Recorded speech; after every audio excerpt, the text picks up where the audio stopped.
Yo! What's up, y'all? It's the final day of qualifiers for Blitz Summer Cup 2023. Hope that y'all are doing good. Hello, everyone in the chat. K-Dog, Ominous, Jim Bob. Welcome to the stream. Why can't I redeem first? Because K-Dog did. Well, welcome, everyone. Hope that you're doing good. Today we are on, again, the last day of qualifiers. There are 24 teams split into 6 groups of 4 today. And we are going to be seeing who makes top 8. Before we show all of the teams, I think it would be a good idea to first show how the leaderboards are all looking. So if I go ahead and change to that, our top 8 currently is looking like Joker, Origin, Leverage, and Ponda in top 4 so far, with Evany, Reggie, Jaja, and Nox rounding out top 8. However, I will say Nox is 2,000 points behind 7th, and 7th, 6th, 5th are all pretty close together with 4th and 3rd. Nox is the biggest team on the chopping block today, but Reggie, Jaja are actually matched up in the same group, and they will be playing against each other, I believe. I believe Rose is taking this group. So that is top 8, but right behind is Naps and Dinos. Those two teams are also in the running for top 8, as well as 7 Rats. Got a few teams within 1,000 points of each other. Then Zaza, Rival, 404, Donda, and Hated will round things out. So that is what top 16 is looking like today. But Naps, Dinos, and 7 Rats are all looking to take Nox's spot. Oop, I clicked on the wrong side. And so Nox has 23,500. And these teams have 23,200, 22,000, and 22,200. So if the difference in points is more than like 1.3k, any of these teams could make it in. If Naps places better than Nox, Naps will overtake Nops. If Dinos overtakes them, if they place better, they will make top 8. We're going to be watching Dinos' group today. They're going to be playing... Oh, I accidentally clicked on something that I've never clicked on before. Never seen that. What's up, Shoto? Ambrose, welcome. Toiko. Yeah, we are watching the Dino set first. So let me really quickly switch to my just chatting scene just to pull up exactly what the groups are looking like.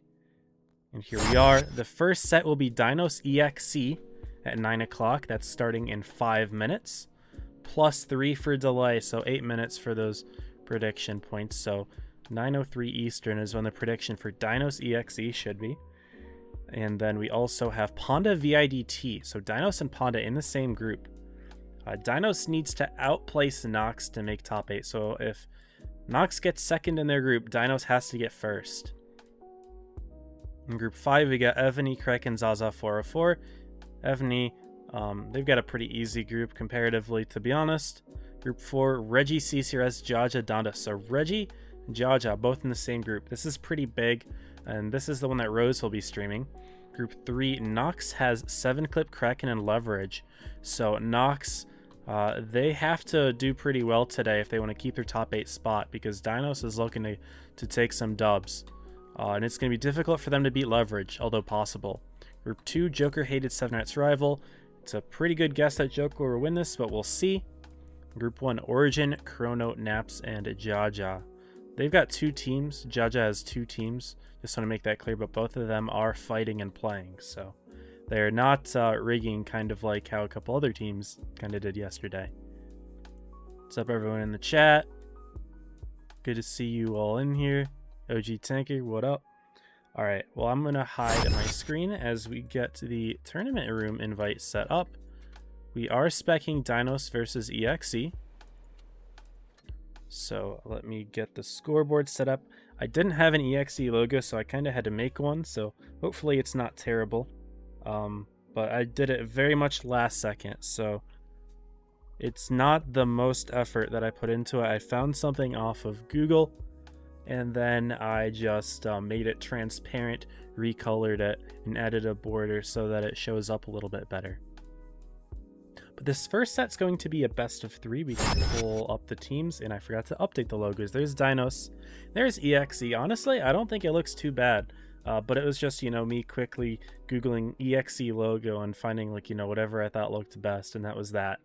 And then Dinos with their amazing avatar. Little goofy. Both teams are in the process of showing up today. Black Goldville is going to be the map for games 1 and 2, and I didn't check the third. But again, just a best of 3 for this first set. And right now, both teams picking up their lineups. It looks like Dinos has a player offline, and EXE only fielding 6 right now.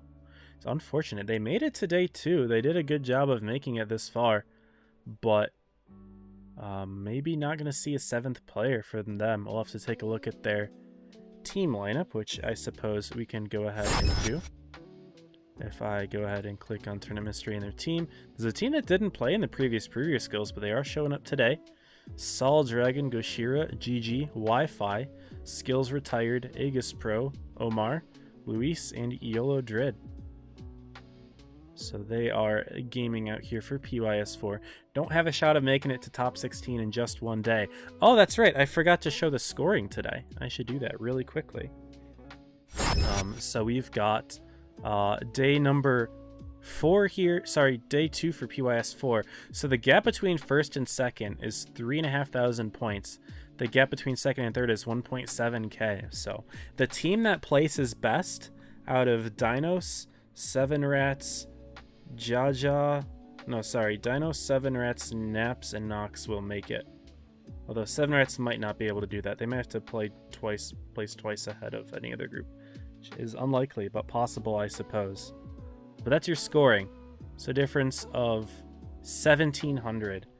I don't remember what I originally said. Originally said for the gaps between the teams. If I go right back and check, is it 1,700? Let's see. 22231 minus, let's see.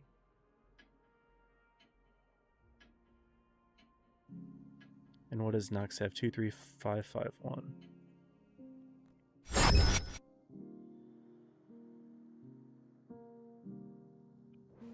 1320. Yeah, so the team that places best between 7 Rats, Nox, Dinos, and Naps will all make it. Or only one of them will make it, but not the others. And the other 7 are very likely locked into top 8 unless something crazy happens. Which is possible, I suppose. Well, here we go, y'all. Dinos versus EXE is starting, and EXE only has 6 players. They did not get their 7th on in time, which is unfortunate, but it is what it is. Goshir immediately getting spotted out on the crossing. Oh, the Dragon as well. He taking some big hits there. And now that the Kronvons are lined up, they could potentially put more in. No, Dragon is going to wait, but we do see a line of fire still. Leafy could get another spot going. Dragon's still lit. Akame puts in another shot, and Dragon's tracked. But Darktronics not looking that way. EXE does take the C base, but they're down significantly on the hit points, of course, by virtue of being a tank down, but also Dragon got bled for half of his HP in the first minute of the game here. And EXE has still not put a shot into Dinos yet. There we go, Akame finally taking the first hit for the team. Dinos has a couple tanks lined up in their own spawn, trying to spot out the seaside. Sneaky T100 LT play. He's the only light tank in the game. Of course, it would probably be a good idea for EXE to not run a light tank, a super soft light tank, when you are a tank down. But oh my goodness. Omar getting completely clipped out instantly there. All of his hit points completely eliminated because he was just at full health a minute ago. I didn't feel the need to watch him. EXE is taking another base, but they're starting to lose it in terms of tanks. Flossie, Leafy both pushing Goshira, and they will attempt to get the kill on Leafy Dragon, but not able to do so. The pick occurs there, and now Dragon is alone, but Skills Retired may go down first. We'll see. Dragon on the other side of the map. No, Skills goes down first. but it is already a 7-on-2. Akame, the only tank remotely low for Dinos, but it's not going to make a diff.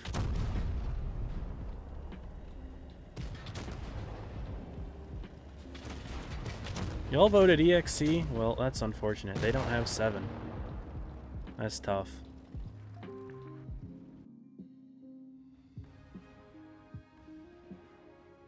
Lots of nices from Jim Bob and from K-Dog. Oh my goodness. Y'all just keep going. That's great. I love it. Well, there's game 1 Dinos. And did EXE stall long enough to get a 7th player on? They did! They did. They stalled just long enough. They gained an additional player and will be able to fight this one with 7, so we'll have an even fight for game 2 here.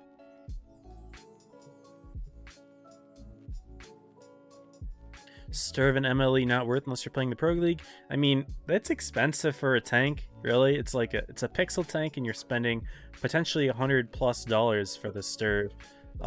So I mean, it's a good tank, but it's up to, you know, what your budget is, you know. Like, it's good and competitive. It's good in pubs too. They're both very good in pubs. But the Sturv's also not easy to play, you know. It's kind of like an armorless tank with DPM. It's a glass cannon is really what it is, but it doesn't quite have the mobility of a medium tank to make up for it. It just has hit points, which is like something that you don't really think of that much in pubs. You usually think of that only in competitive, and it matters a lot in competitive, but you're in pubs, you're not scared to take a certain tank just because of its low hit points. But anyway, here we are with game number 2 between Dinos and EXE. Dinos will get rid of their light tank, not running it anymore. Instead, focusing on Sturv's IS-related tanks. You have an IS-7 and IS-4. And 113 in there with a Super Conqueror. EXE running IS-4s, IS-7s, and 60 TPs, but they do have a Sheridan this time, so it's going to be EXE with the light tank advantage here, and that view range could be pretty useful for them in detecting what sort of plays Dinos wants to make on this map.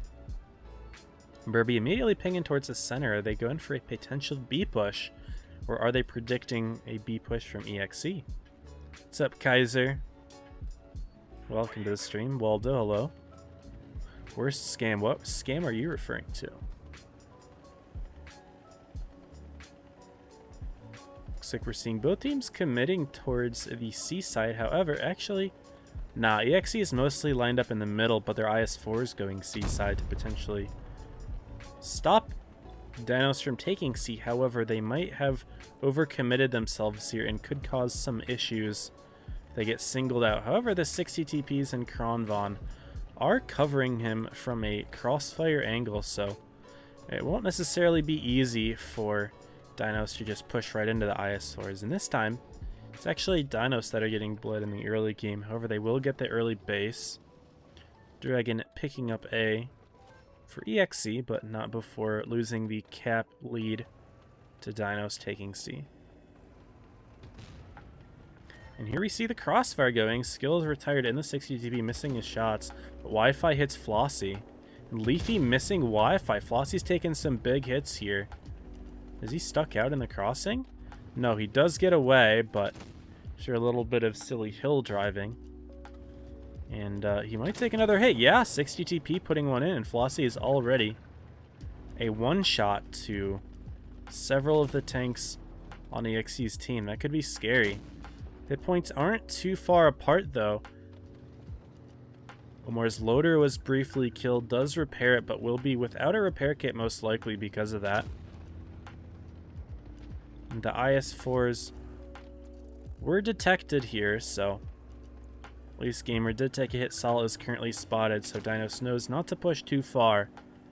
EXE does have a pretty good crossfire setup if Dinos were to push far. However, while I was talking, they grabbed the B base successfully, and EXE did not stop it. So Dinos has the cap lead, and EXE, despite being up about 1,500 hit points, is going to be forced to push here.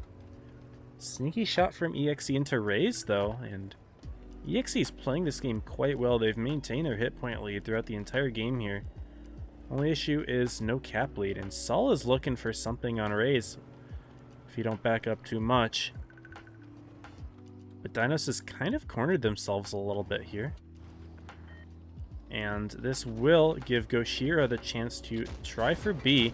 Over Burby puts in a shot, Darktronics puts in a shot, and Goshira is just going to run. Taking another one, Akame's got that nice damage per minute with the 113. Great gun on the tank. But in come the double 60 TPs onto Darktronics here. Akame is going to continue to try to cover from above. Additionally, looks like EXE is pushing into Raze as well. He's in the IS-7. Should be able to outrun one of the tanks, but not both of them. And now Goshira is actually going in for the kill, but Akame picking him off first. And look at Darktronics, still alive despite 3 EXE tanks on him. Finally getting picked off, but not before also EXE losing another tank. And it's a 5-on-4. EXE have lost their hit point advantage as well as their tank advantage, but the caps run out just in time here. Dennis does take it 2-0. EXE's push not significant enough to deter Dinos from taking that one. And that's a quick 2-0. Props to EXE for getting their 7th player online. Hopefully in the loser's side they will find some better success than this set, but unfortunately they were just a little bit too slow to stop all the bases there. But really good pick from Dinos, taking the kill on the Sheridan, who was about to pick off iRaze. And even though Raze did fall eventually, I thought that was a pretty good play. It just tends to show how, you know, on Black Gold, getting that B base is super important and also super hard to push from the A side. So, yeah. Anyway, that's that game, and we are going to have our next set in about at 9:32. We don't know necessarily who it is yet, though. Ponda may have won, but they may not have won yet. Who knows? No, Ponda has won. So, mods, if you're doing a prediction, it is going to be 9:32 plus 5 minutes. Sorry, plus 3 minutes of delay. So, prediction end at 9:35. And that will be the next game that we watch. I'm just going to go ahead and play a pub game until then. Looks like it. Yeah, I can just play pubs. Saying Jim and K-Dog need subscription to get more points. True, you do earn more points as a Twitch sub.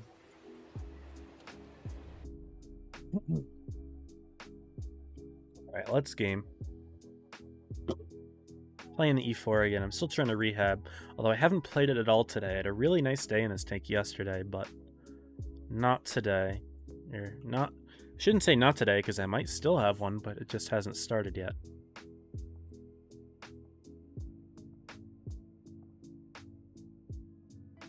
But got the funny queue times now. But we are in regular battles.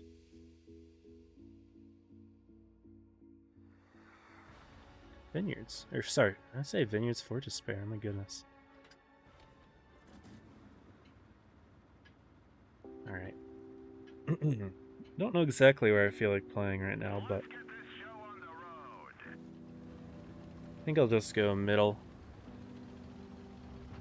Looks like my team kind of wants to head more towards the left, so I'm perfectly cool with this.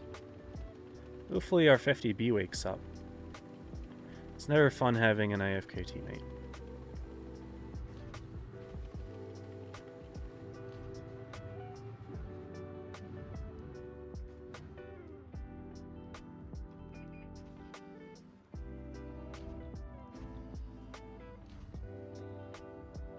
He does wake up, but looks like my team has found them over here.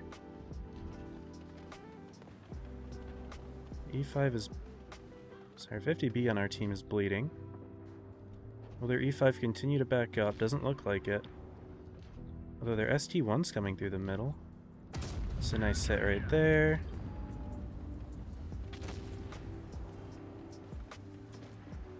ST1 stays. You can farm him from the rear, I suppose. And 50B making a good decision to run.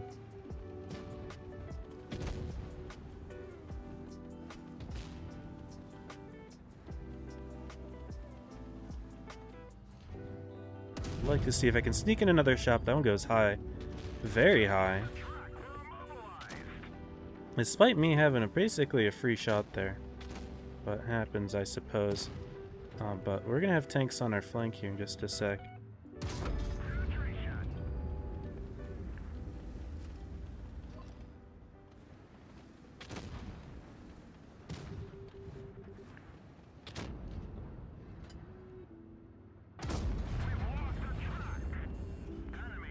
See if the rest of my team can help out, but it doesn't seem like they want to.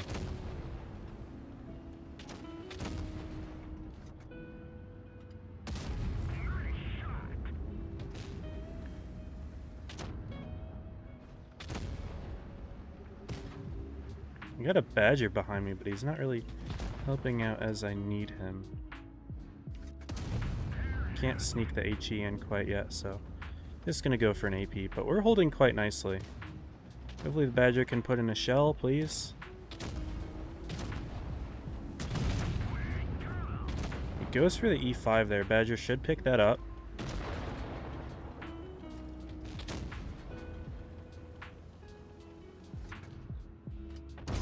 And that's a nice HE right there.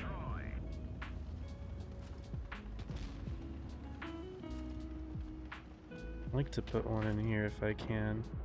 Nope.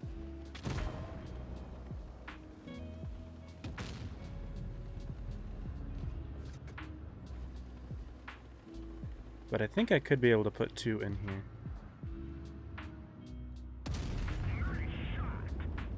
Maybe not.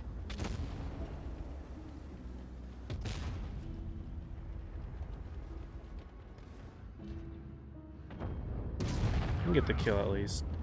But not able to get two full shots in there. We'll take it. So Kaiser, good evening. Yeah, you too, man. Appreciate you. Lima, hello, hello. 6.4. We're having some really good games in this tank. What the heck? That's an ace. Nice. Really wish I could have put one into the grill. That would have been amazing.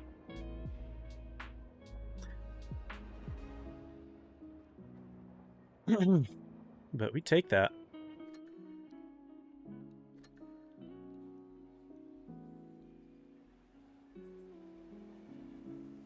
And our E4 damage is climbing. Oh, we overtake 3k. Let's go. That took me not very long at all to pass 3k. I think we can keep going, though. I hope we can keep going. But that was very quick. Because I was at like 2900 when I started playing this tank 30 day. But that I've only played like 6 or 7 games in this tank to take me up from 2.9 to 3.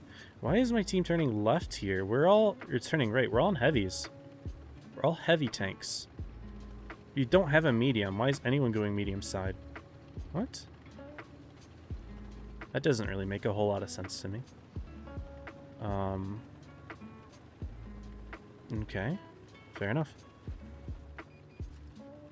Am I lit there? I got lit for that. I think it was just my cupola, I'm guessing. Let's just see if I can pin this guy with gold.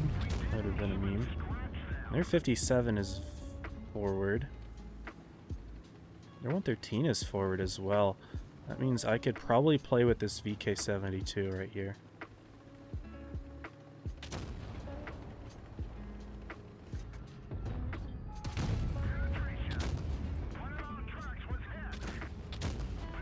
Unfortunately, no, this VK does not seem to know what he's doing. No, I thought I could push up with him. A mistake.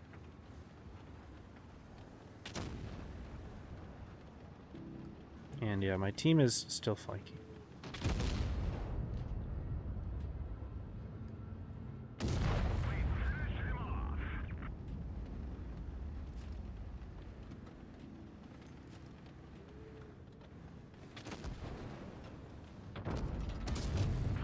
There we go. And maybe this 113, no. He's not going to kill the 113.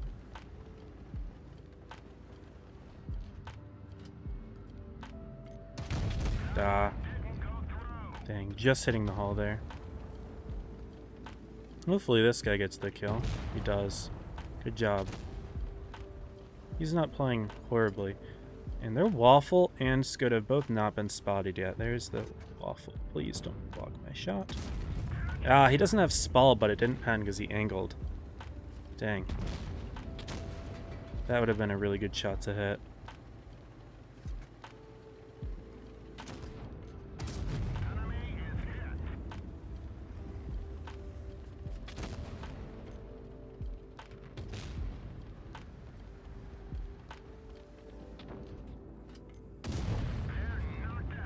Where is their Skoda? He's not in their medium spawn. What's going on here? Where is he? Is he hiding? In the rails, perhaps? Our Moishan spotted. He's by the Moishan. Skoda's not an HE-able tank from the side like the TVP is. Now I will likely die here, but I get my extra shot in. And nope, he's just aiming in the sky. We're good. 3.6. It's higher than 3k, so damage is going up. Nice.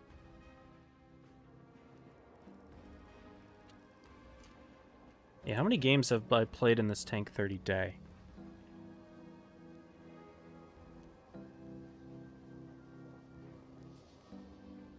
Including that one.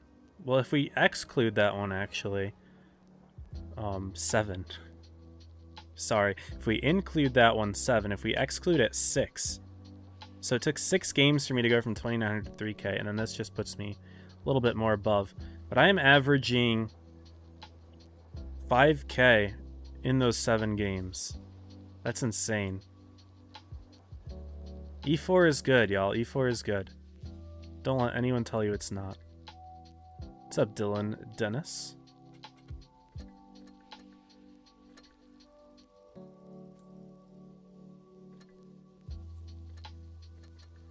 Let's claim all my stuff. I don't know why there's a notification here, but okay. What can I claim? Oh, okay. Can I claim all this stuff? No. I can claim up to here. And then I need some more, like, mastery level stuff to get up here, because I do have, apparently, the currency to get this, but missing on the other stuff. But this camo is a pretty good looking camo, so I'm happy about that. Let's keep playing.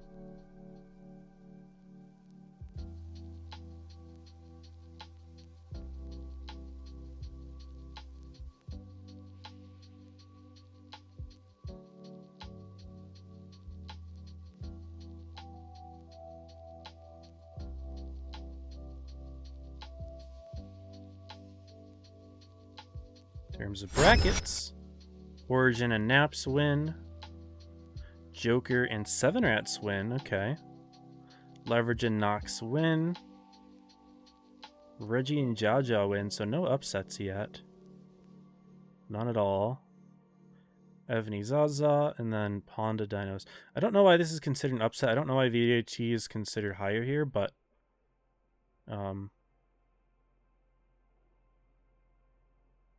yeah, no upsets in terms of what I predict. It's a little strange.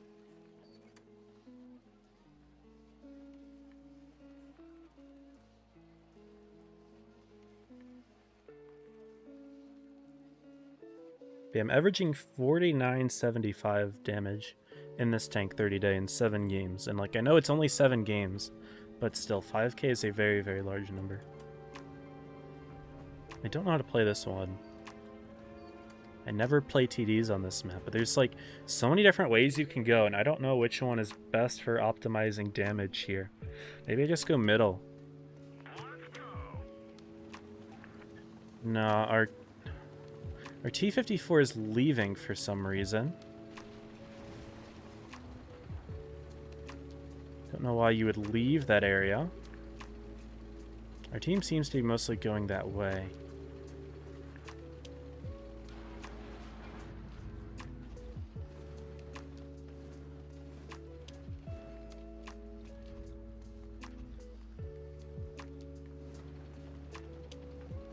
They're all going left, I mean going right after all, so the T-54 does eventually turn, so I probably don't want to be caught out here alone.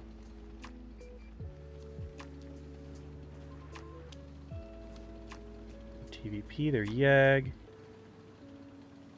I could get caught out here. Don't love this. Yeah, they're in the cap now. Should spot something.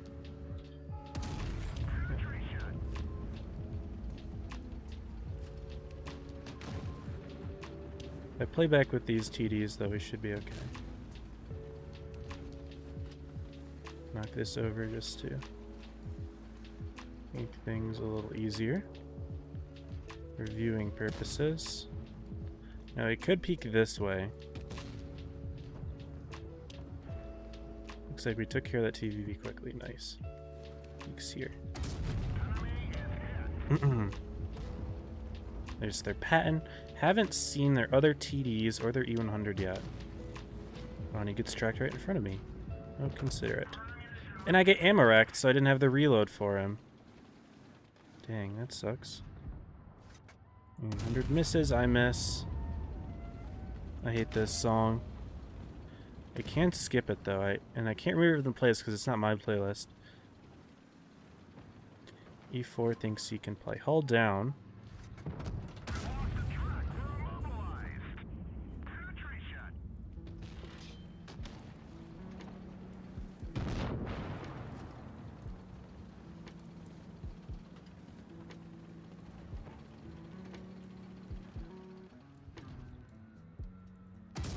He stops! Unlucky. Bro stopped and then I hit him in the mantlet. Rip the E3 though. Abandon joy. Don't know what he's talking about, but... Ah, and that one goes low. That sucks. I'm not going to get much damage this game.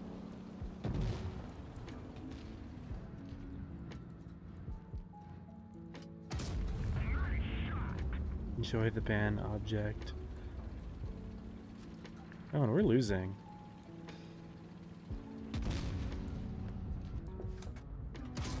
You can put that in though, help the Hori get that. Now we're side hugging the V4. Can no longer shoot me.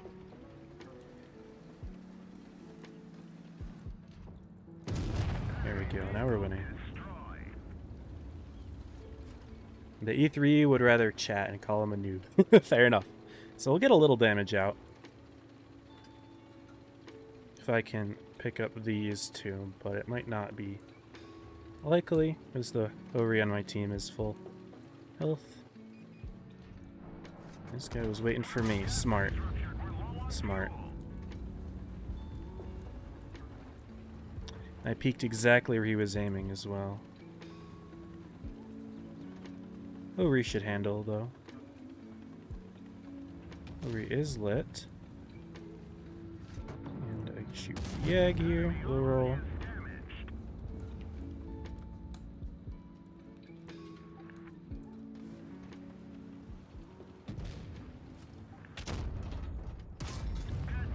Ah, I bounced. That's funny.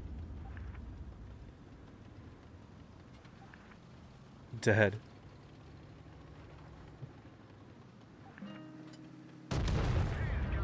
Dead.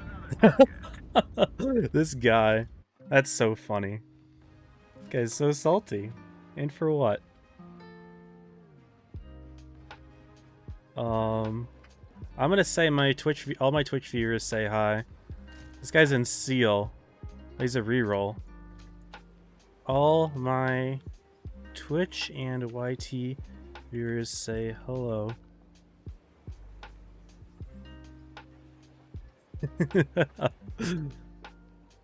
That's funny. This guy. Very goofy little individual.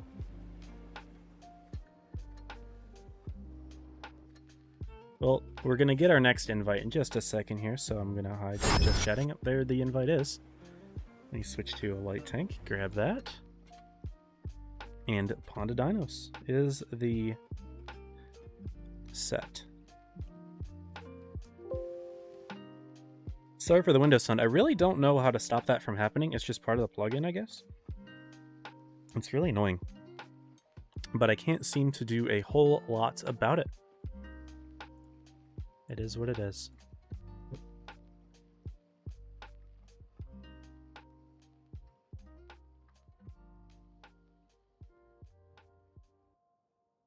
Have we finally raised our E4 away from light purple? Yeah, C4 is dark purple now. Let's go. I'm trying to rehab all my light purple tier 10s. One of them, though, is the VZ55, and that one might be a little annoying, just because there's not a whole lot of players for it. The others should be okay. Should be doable. But we are good there. Nice. Alright, and let's take a look at the maps that we're going to be watching. This is a best of 5, so I'll be watching at least 3 games here, so at least 2 maps.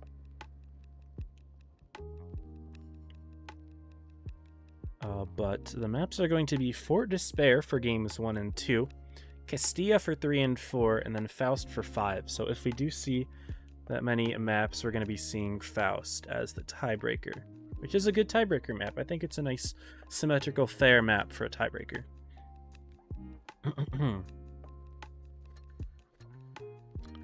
Those will be our maps. Looks like the team's starting to show up just a little bit, but not a whole lot yet, but they're coming.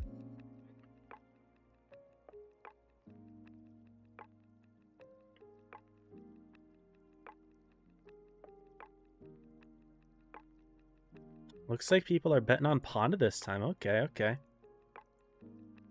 Remember, Dinos really wants to win this group, because if Nox gets second and Dinos gets second, then Nox goes in.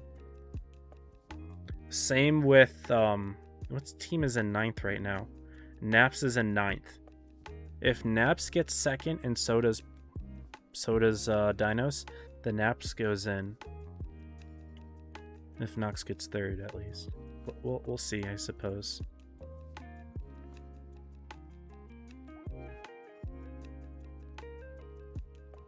But Fort Despair here, probably not going to see a light tank. I'm guessing Akame is going to be switching out there. As is Market. Okay, yeah. Lots of 777s for Team Ponda. And for Dinos as well.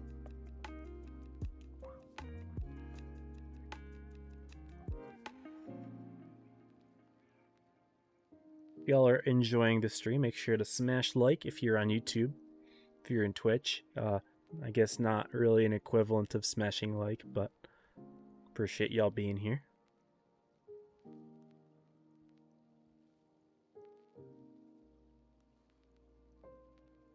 In about a minute until the game start, teams are still picking tanks, so don't really need to go over them quite yet, but Ponda's team's readied up.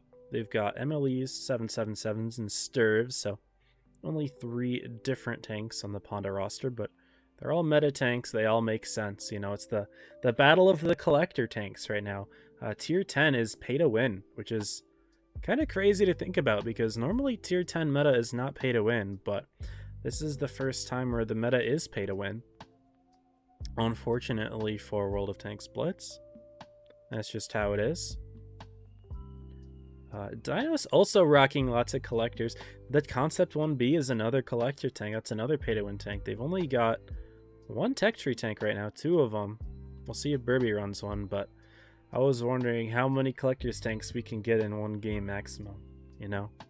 That would be pretty funny. What's up, Pharaoh? How you doing? Welcome to the stream. Burby's got 10 seconds to pick his tank. Don't take too long. Uh-oh. Unless there's something wrong with my screen. No, he does ready up. And here we go, y'all. Ponda Dinos. These teams have clashed several times before, and they will clash again today. This set a little bit less important than the grand finals that will definitely determine things. However, neither of these teams wants to be brought down to the loser side because they don't want to risk getting eliminated early. I mean, Ponda might be able to take the hit to points, but Dinos definitely can't, especially because they're not currently in top 8. They definitely need to win today, and it would be very big if they did. Dinos is hard committing A corner. Ponda's hard committing C with Work QC alone and his Kranvan to spot this side of the map. And honestly, I don't disagree with Ponda's play. Like, you don't really need to support this tank. It can get out and away just fine. But he does spot Tantan. And this bush is so incredibly strong that Work is not in danger of getting spotted, really, at all. And he actually gets the shot into Tantan, so taking the hit point lead, or the damage lead, I should say, but Ponda's also quickly capping the C base as well. And Dinos are rotating back. They are not going to insist on grabbing the A base, which is not a bad idea. Of course, they already know that there's somebody in that bush, which hit Tantan. But they're rotating back in case we see a push through C. But we are not going to see one, and so Burby in his IS-7 will be taking B. However, Ponda is going to have a cap lead with more than 80 points, and 80 is the critical number here because when one team gets a kill, their points increase by 40 and the enemy's points decrease by 40, so if the points are within 80, then one kill is enough to change the lead. However, since it's within, it's about like 100-something points, it's going to take 2 kills for Dinos to get the lead, or of course to grab the A base, but grabbing A is incredibly difficult. Work QC is spotting it, and then Pafalupi is here actually to help reset it along with Work. In his creative little spot here that, you know, it looks like, you know, your average Roll of Tank Blitz pub noob just sitting in the corner of spawn and not moving, but on Fort Despair in particular, it's actually a spot that has decent view of a particular area of the map. A little bit less so on the southwest corner, which Dinos has, but spawn is still a viable place to hold a couple tanks because of the nice hills that the southwest spawn has, which northeast it does not. It's a useful tool for preventing pushes through their own spawn from the enemy team. Dinos needs to figure out a plan of action here, though. So the caps do continue to tick. Ponda hits 600 just now. And Dinos doesn't want to let that get too out of hand before they make their push. They need 2 kills, and I don't think they want to try to get 2 last-second kills to win the game because it's difficult to get 2 without losing a player. We are seeing some tension in the little cubby holes here in the town. Pagman, Darktronics, in their 777s will spot each other up here, but other than that, not a whole lot being done. Dinos still has all of these tanks in their own spawn, but they will aggress a little bit more into the A corner, but Tantan and Rays are still chilling. Arkit says, no ignored Dark IMO, so it seems like Ponda's considering just ignoring Darktronics here and making a play elsewhere, but they're all lined up on C. They expect Dinos to push through C.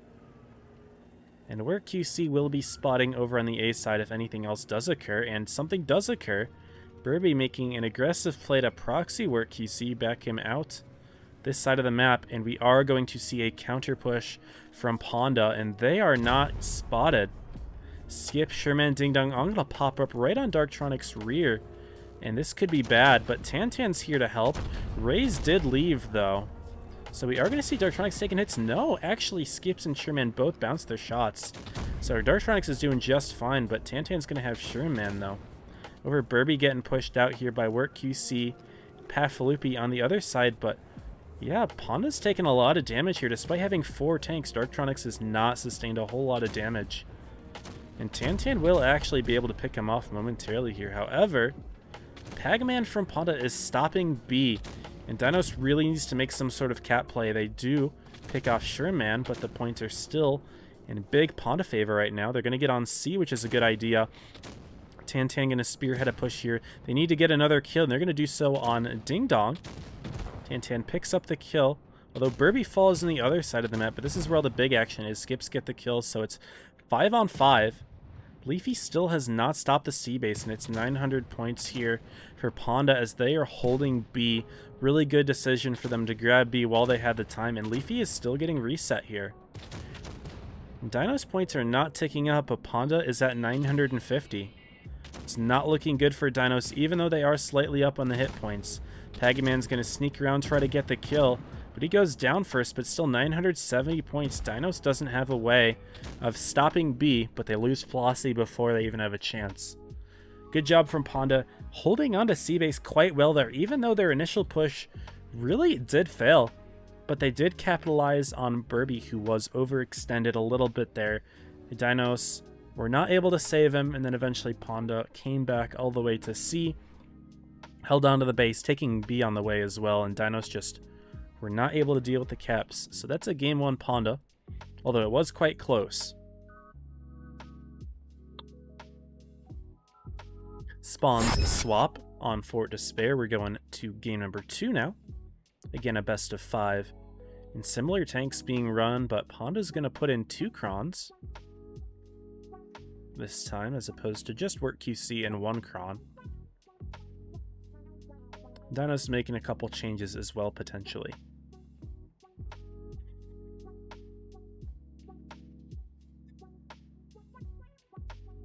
Should blind fire the bush if spotted.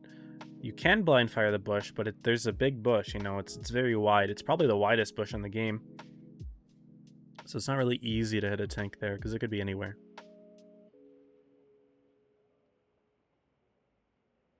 This time, Dinos will run 1 Kron, no, they're subbing it out. Lots of IS-4s here. No, they will run the Kron, okay. 2 IS-4s and 2 777s, so they clearly do care about the side armor that the IS-4 has. No, picking up a third of the 777s, though. Getting that damage output. Ponda's going to be running 3 as well. Puff Loopy again in the Sturve.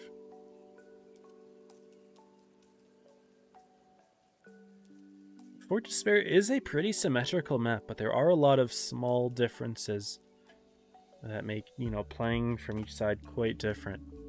Like last game, Ponda was able to hold A a lot better because they had the spot in their own spawn that can cover it well. Dinos doesn't really have an equivalent. Likewise, Ponda has the hill in their own spawn, whereas Dinos really doesn't. There is a small one over there, but it's not nearly as good. Marketman single anchor spawns. It looks like they are going to be using spawn anchor strategies. But if we look on this side, there is a hill, but it's not as big. There is a rock, though, I suppose.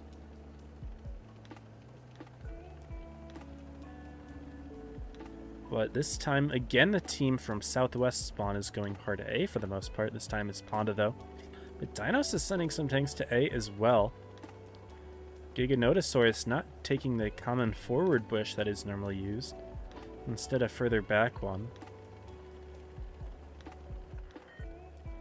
Tantan spotting the middle here. He's going to put a quick shot into Work QC, but quick corner push here from Ponda could catch Tantan off guard.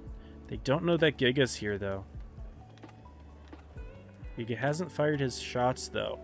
He did use his reticle Cali, but not going to get any use out of it. Dinos taking the cap lead. They're immediately backing off of C. Ponda grabbing B as well, and Market saying YOLO their spawn. They want to push.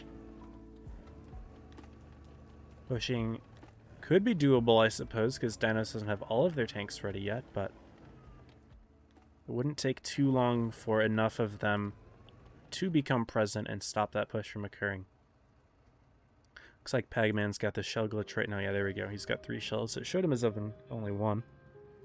Dinos is making moves back to their own spawn again, so they're leaving Tantan and Giga once again. Trying to trap base C instead. Kame with the sneaky side scrape position here. Burby Flossie also covering. Market saying my VC is sus. Best mute caller NA. Very nice. So Ponda VC seems to be a bit quiet today.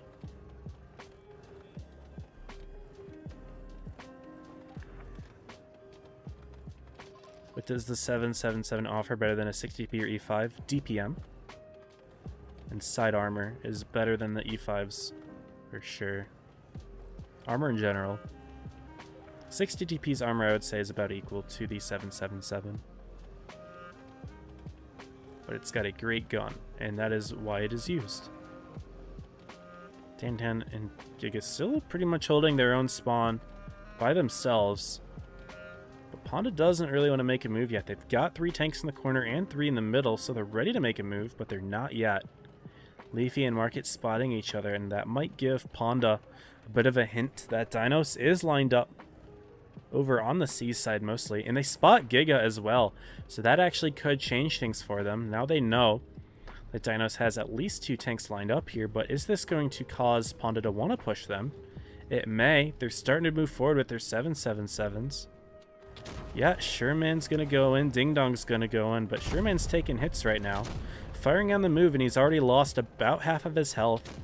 But Panda's coming in right from the side as well, and Tantan's going to get farmed out in the side from Work QC, and Tantan will go down quite quickly here. And Dinos is taking a little bit of time to get themselves back in, but Skips and Pagman have a potential crossfire going. However, Sherman quite low as they get the pick on on the pick on Tantan, but Sherman can hide now. We're also seeing a Kame in a 1v1 with Market, but it's not looking too good for him. He's already much lower. However, looks like Leafy's going to try to go for a 2-on-1 here, but they're going to have to push right in front of Skips, and Skips has shells loaded in the Kronvon. He's going to start putting them in. He's got his full clip. That's 1. He's going to go for a Kame here. Sorry, looking away just to make sure that I'm not missing too much going on here, but no, Skips is going to clip out a Kame from the rear. Kame's not going to be able to survive this most likely, especially if Market can put in 1 more shell, really be able to do so. Yes, and a Kame goes down in the 2v2, and Panda's covering quite nicely. Dinos is finally pushing over onto the corner here. They do get the kill on Sherman, but they're still down a tank. They do get Ding Dong, and it would be wise for them to stop B at this moment. Though Leafy's trying to hold off the rest of these tanks as best as he can, he will likely get surrounded and killed. So again, a tank advantage for Dinos. Now it's a 2-tank advantage. And they're stopping C with the Market. Good use for the tank only on 100 hit points is to keep him away from the fight, but to have him capture a base just to put extra pressure onto Dinos. And that's a capture point that Dinos cannot afford to stop. So it doesn't look like we're going to be able to see Dinos bring this one back. They had a nice start, but were not able to get the kill. WorkQC did an excellent job of flanking into the side of Tantan to pick up the kill, and Dinos did not sufficiently defend their own spawn. And then Akame had a kind of a suspicious encounter with Pagman and Market. Did not go well for them. They didn't really win on either side of the map, which is an extremely unfortunate thing to happen. So Panda's up 2-0. Previously, the last time you watched these two play, Dinos won their first encounter 3-0. Now Panda's looking like they could win this one 2-0. Then again, last time they played, on the second set, Dinos did reverse sweep Panda, so there is that. But Castilla's going to be the map now. We are going to be seeing some light tanks out. Panda with 2 T100s. They've got the south spawn. And it looks like Dinos wants Vickers. Interesting. North spawn with Vickers. 2 Krons, no surprise from Panda. Those usually end up going towards the seaside and the church. But Dinos has at least 1. Got a little bit of time to pick their tanks, so I guess I can't comment too much on it, but Panda seems locked in. They've got plenty of damage output. Concept for Dinos. T100 and Vickers. So 2 different light tanks. Dinos has 7 different tanks lined up. That's an interesting one. Each one's going to have its own role. Each tank specifically chosen for its optimal set of tools that it has to achieve whatever role it's desired to use. So very interesting decisions here from Dinos. We're seeing a couple tanks that you don't see as often, those being the Concept and the Vickers, but they're definitely not bad by any means, just less common. Concept in particular is a very good tank that you don't see too often. Vickers, a little bit less conventional. But this is do or die for Dino. Oh, I shouldn't say do or die because they will have a chance to come back in the loser's run if they do lose, but of course it would be better for them to not go to the loser's side because then they'll have more time to prepare and warm up for the final set. So whichever team wins will have a bye to get to Grands. Immediately looks like the two T100s from Ponda could be going towards the B side. Burby, is he going for a self-boost play here? It looks like he's going a little bit slow. Will he be able to hit it? No, Burby fails the self-boost. Unfortunate there for Dinos. And Ponda's just going to double cap B with their T100s. Leafy in his own LT going to try to see if he can get resets. No, he's not even worried about that. He's just going to be playing up top. He gets spotted, actually.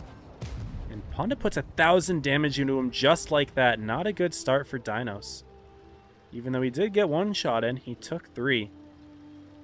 And Ponda was ready for it.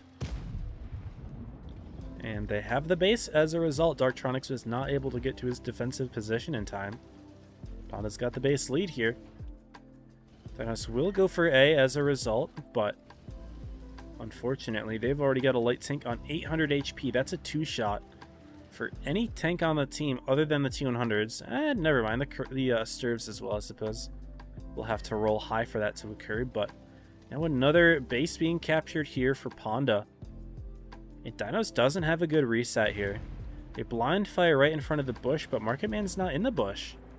He's going to be able to cap it just for free. Giga trying for blind reset as well, but not hitting it. And Market gets it. And normally this is a pretty slowly played map, but minute and a half here and Ponda already has 2 bases. That's huge. You don't tend to see 2 bases being capped so quickly. And what that means is that Dinos has to make some sort of push. But they also have to make that push despite having one of their tanks on 800. He's going to have to play extremely carefully. But they're going to have to crack this fortress somehow. And the double cruns from C, as I predicted, will be difficult to crack. It's a very predictable position, but it's also not easy to counter even if you know where they are. It looks like Akame does get spotted and his sneaky position inserted into the Ponda spawn. Worky C is going to drive right on in to try to attempt some damage here, but Burby's going to have support as well. But no, Worky C is just going to try to hide from him. They're going to go for Poffy instead. They need to make a decision quickly because they need to get their guns in the game. But Sherman's going to come back to help as well now. That's a 2-on-3 for Ponda. Dinos does take C, though. They're pushing into the Kronvons. But Darktronics, who took the middle, is actually getting himself killed. Alphalupi's able to get himself out of the snare. Will Akame pick up the kill? He does so, and Ding Dong falls too. So it's actually a tank advantage here for Dinos, despite losing on the hit points, but QC should be able to take care of Akame. He's been farming him this entire time, and Akame with a big bounce there. You don't want that. Over Dinos' push continues. Flossie not going for the kill on Pagman, though, instead focusing Chip, assuming that someone else from the team will take out Pagman. It's a 5-on-5 now. Tanks are even. Dinos has 2 caps, but A is being taken. Chip's getting farmed out. But Pagman falls as well. So this could be, yeah, 4-on-3. As Burby falls. So advantage Dinos here. As the 3 tanks from Ponda are a little bit far away from the rest of the Dinos team, who has a little bit of time to regroup. But they do have Flossie, who is quite low themselves, but so is Sherman, and he's got to play as sneakily as possible. Ponda only has lightly armored tanks remaining. A Sturv and 2 T100s, one of those T100s being on only a couple hundred hit points. Also, WorkQC getting lit on fire here. Uh-oh. He did get spotted in Leafy all the way up top in his Vickers light tank. However, he gets detected here from Market. Sherman puts in a shot. Oh, all 3 of them put in a shot, and down goes Leafy, just like that. 900 points for Ponda. They will win it on the cap if things continue at this rate. Dinos needs to stop A, because they reach 900 before Dinos reaches 800. So the points are ticking twice up in favor of Ponda, and they just need to be able to reset A here. But 2 T100s, incredibly low. Work is not going to have resets on A. It's just going to be Sherman and Market Man. But Tantan's just going to drive right on in. Where QC is hustling himself in here, but Giga and Flossie need to get themselves in here somehow. Tantan's sitting on the base. 950 points for Ponda, but in comes WorkQC, and Dinos is disconnected. Giga's taken too long. Tantan puts in the shot, but WorkQC going to farm Tantan out from the rear. Will Giga have shots here? Is Tantan just going to go down too quickly? He's dying. And Giga's finally getting himself in here, but missing a kill. Market's farming. And yeah, just a bit of a disconnected push. Dinos is actually going to drop this one as well. Ponda taking it 3-0. And that was Dinos' game to lose, and you bet they did. Keeping their Vickers in an exposed spot. He got hit by all 3 of Ponda's tanks at the same exact time. No chance to react. Died instantly. And then Dinos, for some reason, only sending 1 of their tanks at the A base. And all 3 of Ponda's tanks are able to farm him out as well. Dinos was literally sending their lambs to the slaughter, 1 tank at a time. And you bet they died. So not sure what Dinos is really thinking about that one, but they've got another set to prepare, I suppose. I'm getting my next invite, so we're going to hide the screen and see who it is. It is VIDT. VIDT beats EXE. So we're going to be seeing VIDT versus Dinos. And I had to make a logo for VIDT as well. I don't have contacts on their team. But actually, do I have an old VIDT logo? I don't know if I do. I think it's just the one I made. Yeah, okay. But let's take a look at the rest of the brackets here, see if anything crazy has happened.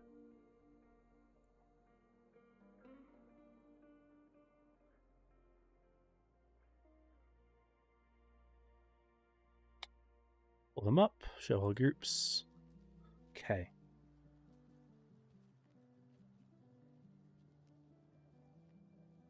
Let's see. So Origin is in the Grands. They beat Naps 3-1.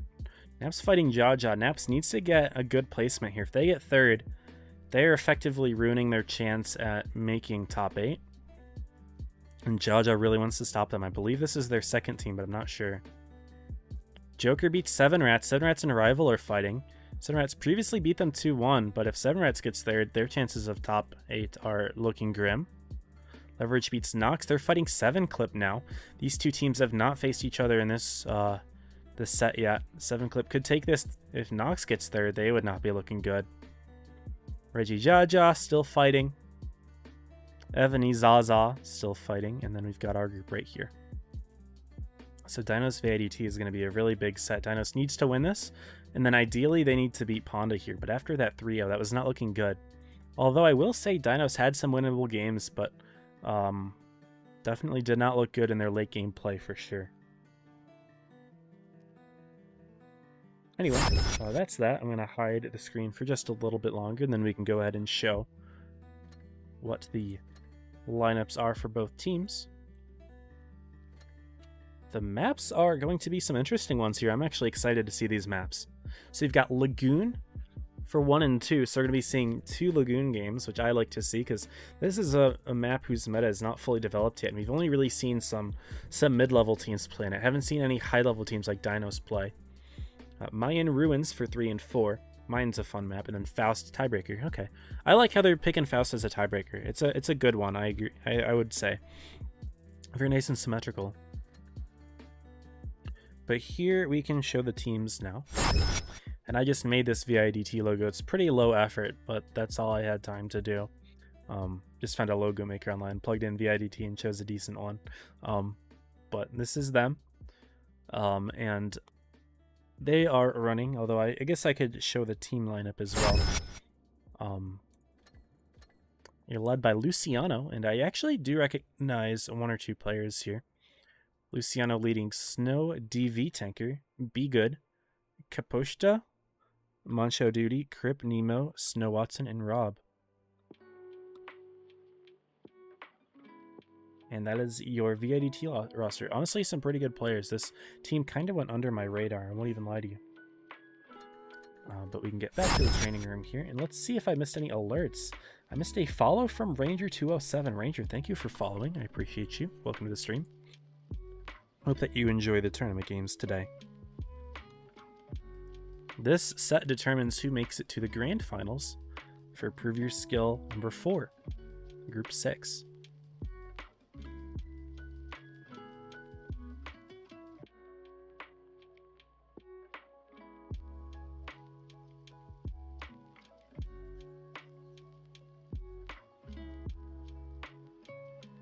It looks like for game 1 on Lagoon, Dinos is basically fully committing to, you know, Sturves and E5s here. They've got a Super Conquer, which is kind of like another version of the E5, and then a 60 TP for some alpha damage, I suppose. But pretty mobile tank lineup overall for Dinos. VIDT seems more intent on anchoring down. They've got Kronvons and an E3. E3 is a tank that we haven't really seen much of before. But it is a good pick, I won't lie, and we'll see how exactly they plan on using it. Complementing it with a Sheridan, so they have the only light tank in this game. An IS-7, a 777, and a Kronvon.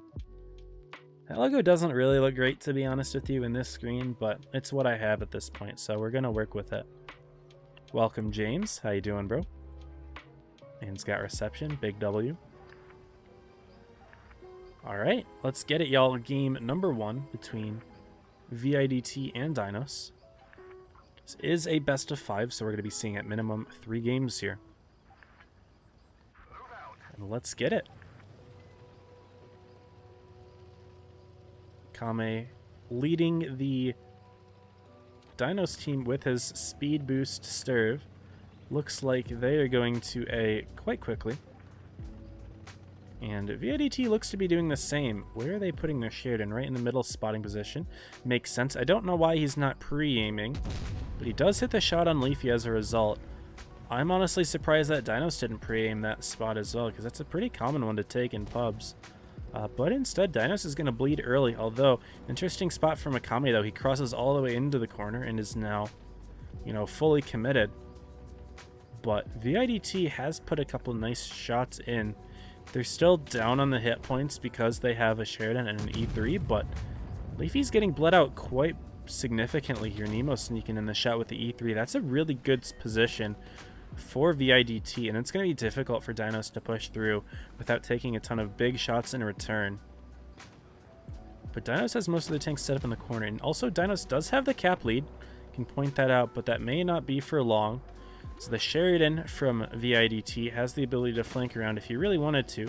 He could take another base, but Kaposta's just going to drive right on in, put a shot in. Oh, he does take one in return, I suppose, and now Leafy is actually going to try to push him here, but DV Tanker is going to back him up, and Leafy's going to find another tank here. He puts one into Kaposta, but VIDT is a really good counter push. Kind of, not really a counter push, this is more of a flanking play. But Leafy's incredibly low here, and Flossie taking some big hits in the Sturve.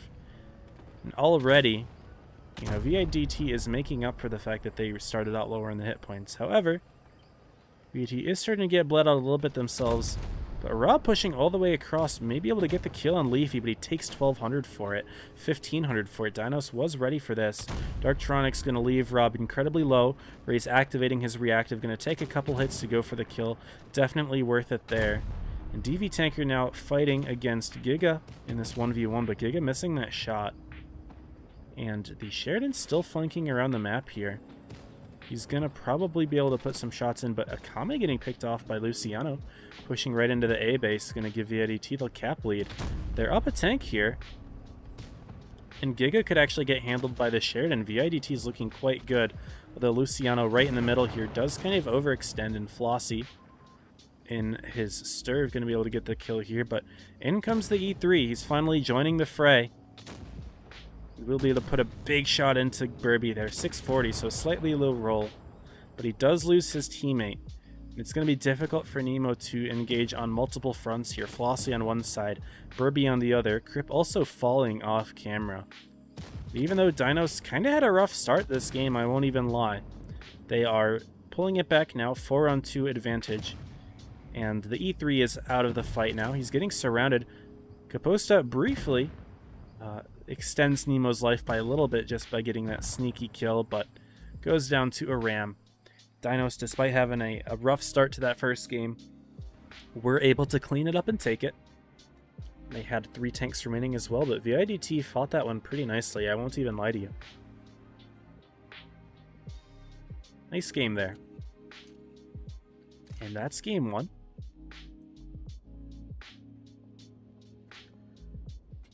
Game 2 is the spawns swap. What's up, Mian? Been a while since I've seen you. This is a tank. I'm actually streaming from inside a tank right now. They're going to keep the E3. Okay. VIDT's keeping the T110 E3. It's not a bad tank. It got used pretty effectively. I didn't see how much damage it did. I didn't pay too much attention to that. Sometimes I do tend to pay attention to the post-game stats, but not always. But they're keeping the Sheridan as well. I mean, honestly, I think both of those tanks worked out pretty nicely for VIDT. There were some of the reasons that Dinos had a little bit of trouble early on. But they were able to handle themselves.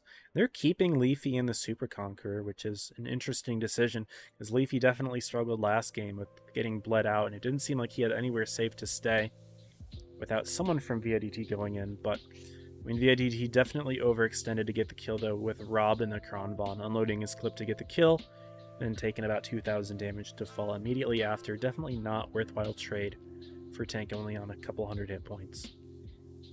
This time, kind of switching it up a bit, they're running a Yo in there.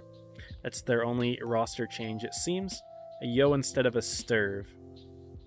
So we will see what their plan is for Lagoon the Yo. VIDT's got 3 Kronvons, so they're committing to the burst damage here. An IS-7, a 777, and then the 2 aforementioned tanks. What's up, Austin? How you doing, brother? Welcome to the stream. Let's get it, y'all. Game 2. Dinos is currently up 1-0, but VIDT had a very nice game 1. It just didn't end the way they wanted it to.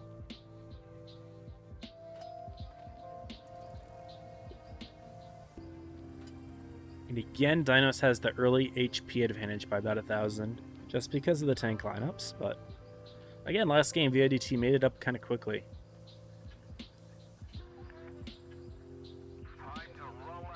In game 2, it looks like VIDT is not hard committing towards the A side as they previously did.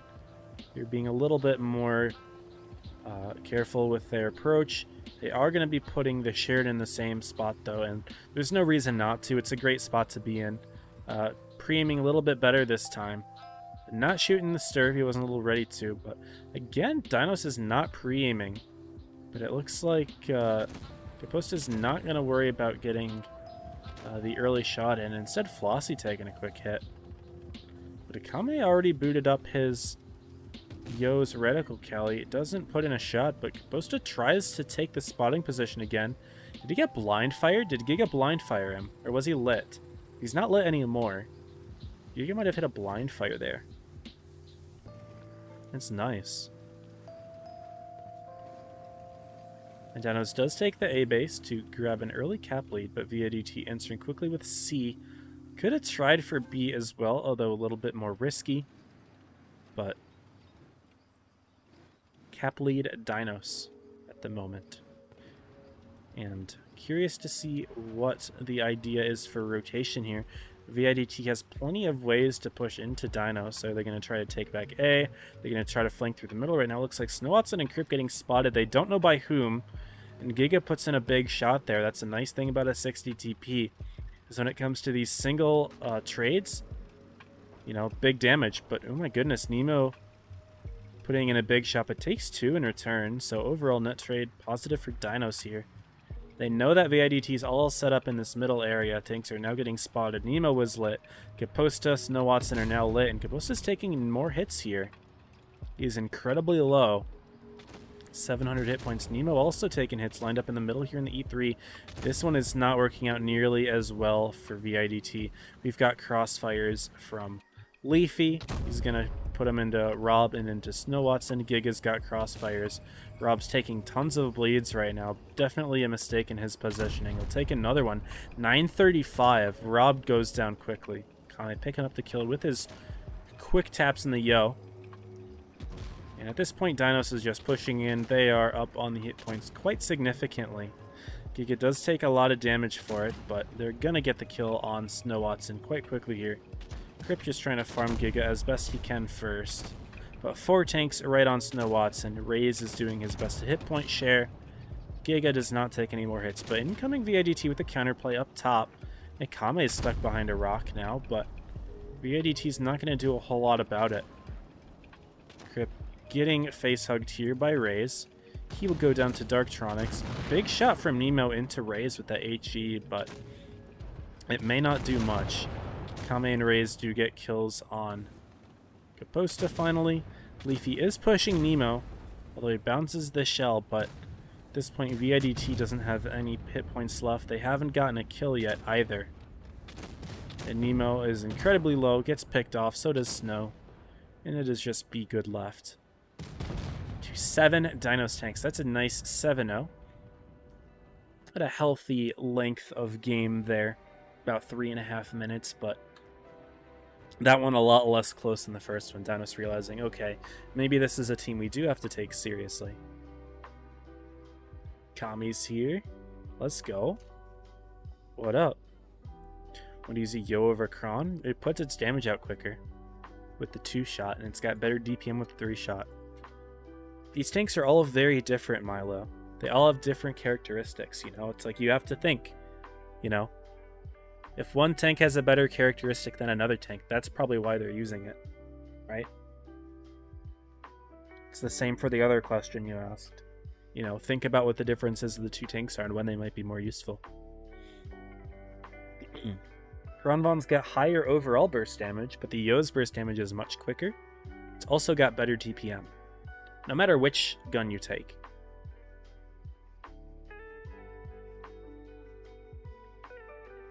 Between guns, it's just a selection of do you want burst or do you want DPM.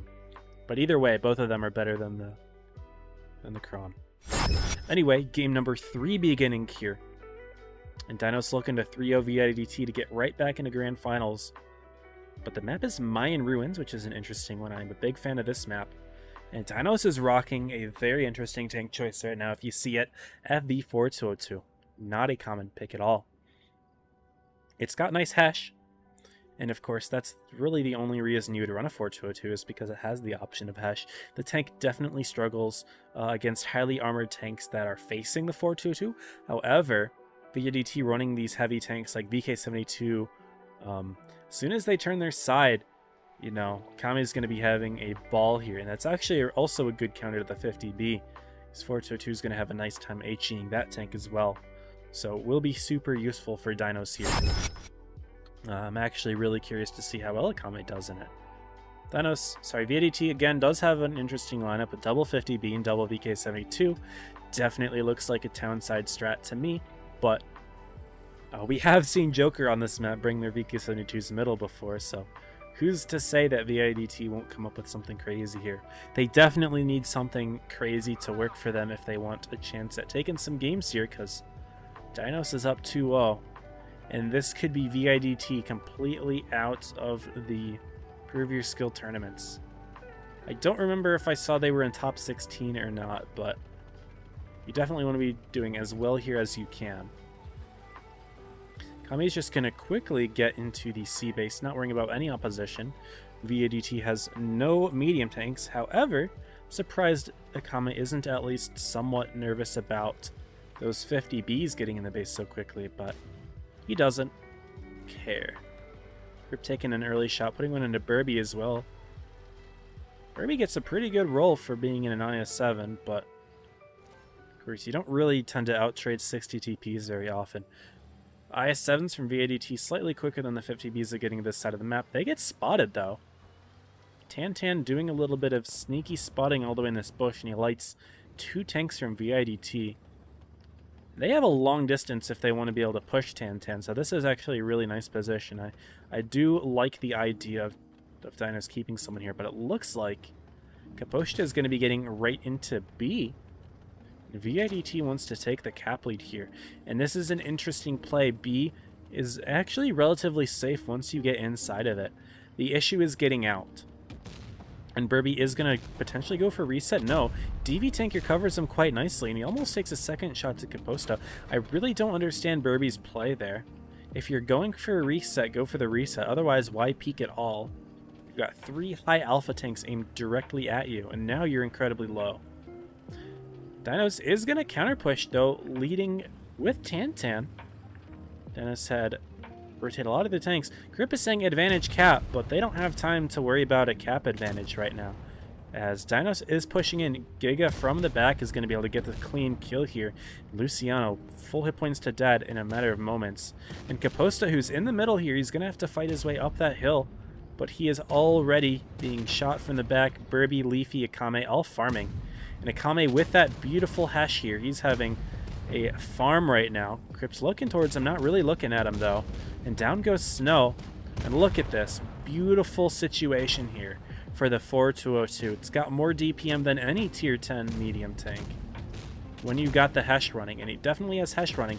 Now he's got the rear of a 50B next, and this is going to be a very quick game here. Kame does take a big HE there from DV, especially with Tungsten active, but it's not going to matter a whole lot. Though Kame does flub that Hesh, it's not a big deal at this point. It's 6 tanks to 2, and this is a clean win for Dinos. I love the pick of the 4202 there. Worked out quite well. Nemo will get the kill here if he keeps tracking Akame, but he's got a repair kit. Lots of tanks on Snow Watson, who will get his own kill, but unfortunately that is all to be wrote for the VIDT team. Oh, Snow gets a second kill. There we go, turning around for Akame. But down goes Nemo. Leafy getting the kill, and that's a 3-0 for Dinos. There we go.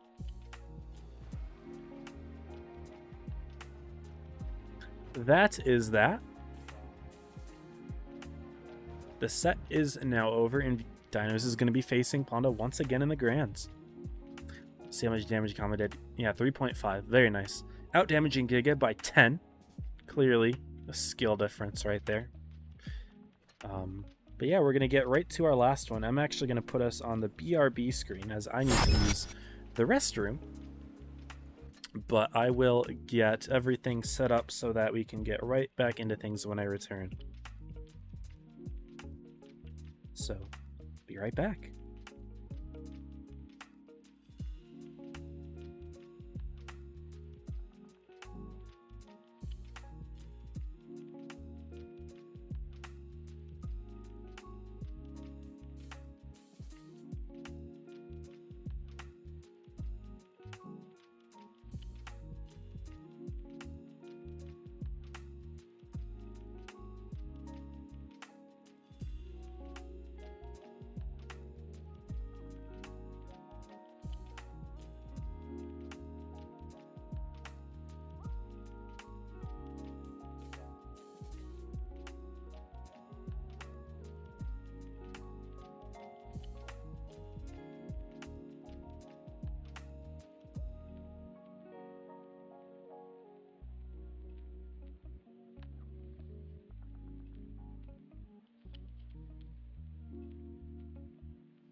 Alright, I am back.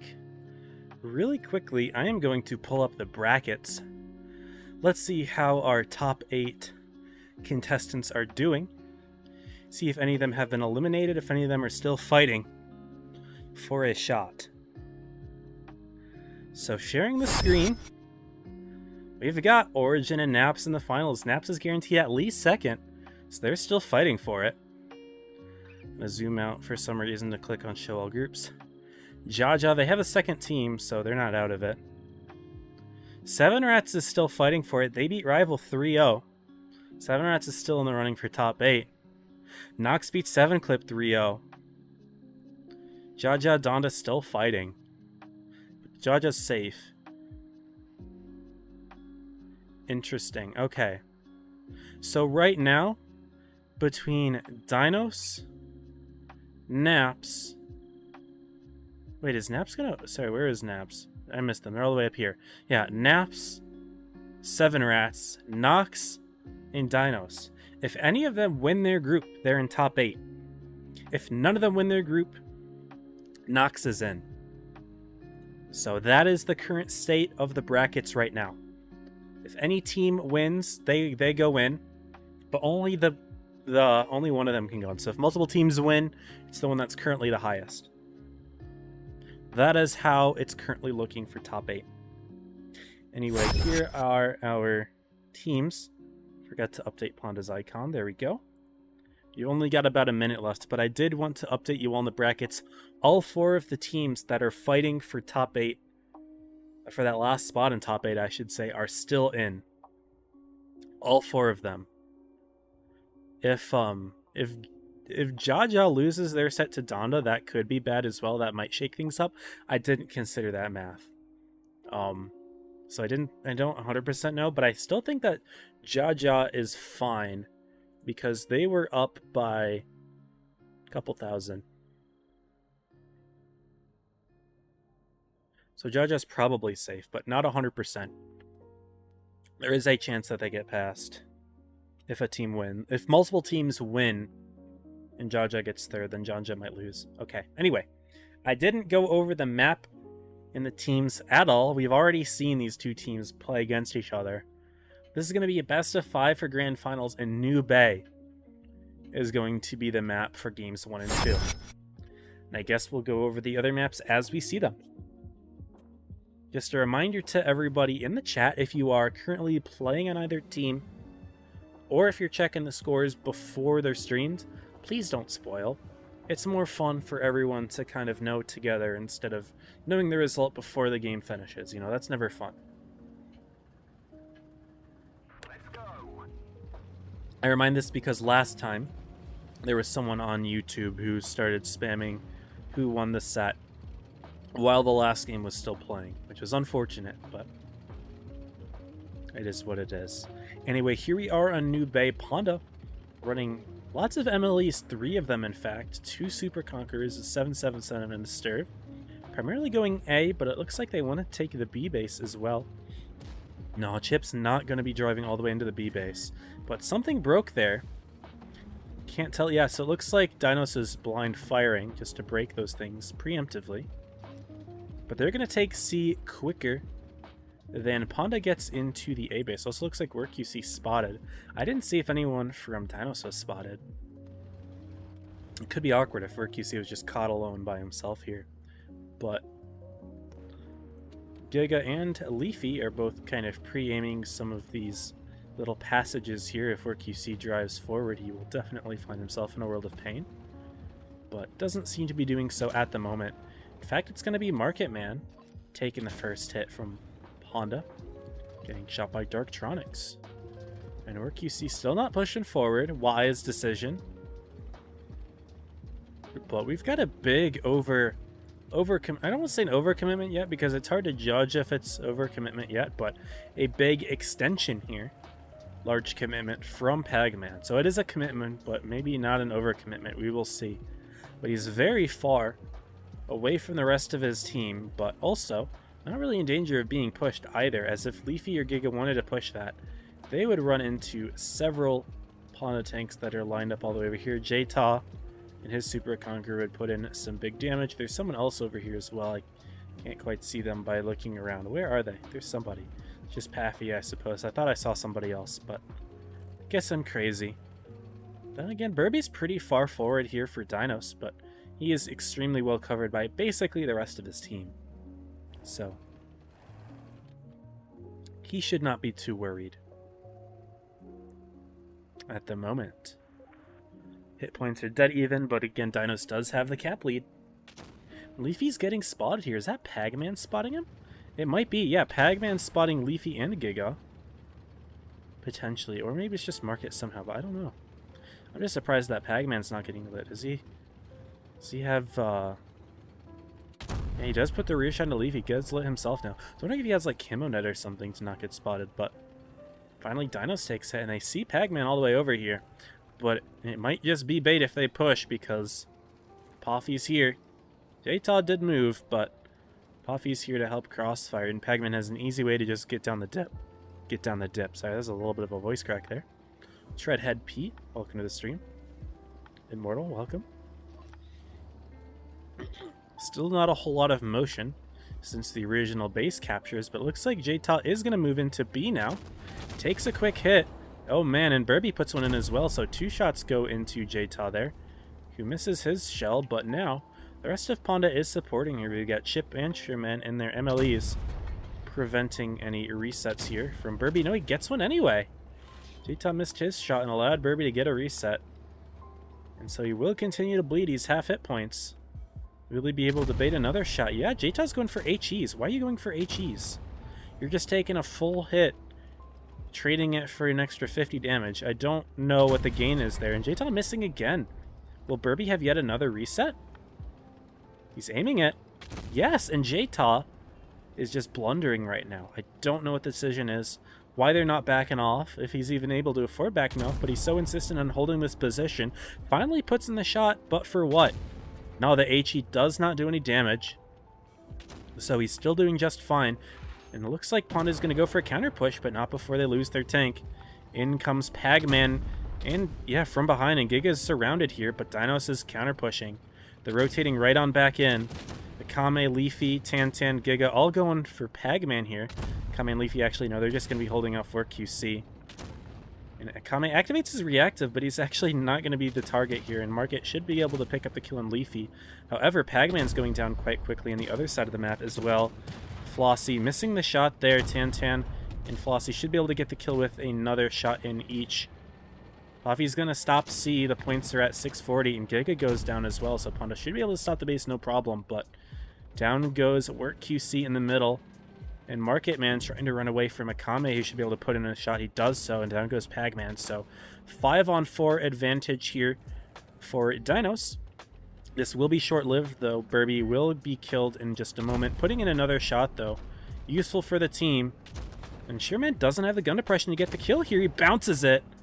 And Burby is still alive, and they're about to lose Market Man here.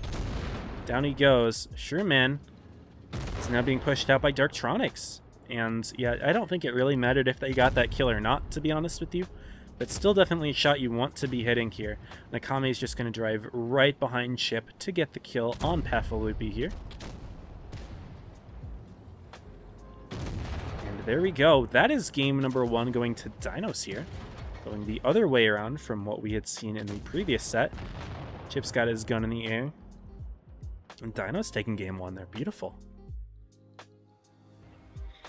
Definitely a questionable decision from J-Ta to be firing HE at an IS-7, but also definitely the bigger problem was keeping J-Ta there after he was clearly just getting farmed out. There wasn't a way for him to avoid damage there, so he could either take a hit and back off, or just continue to take hits and stay there in hopes that one of them will miss and he can get the base. But an issue in judgment, unfortunately, for Ponda, costing them an entire tank, which did snowball into a Game 1 win for Dinos.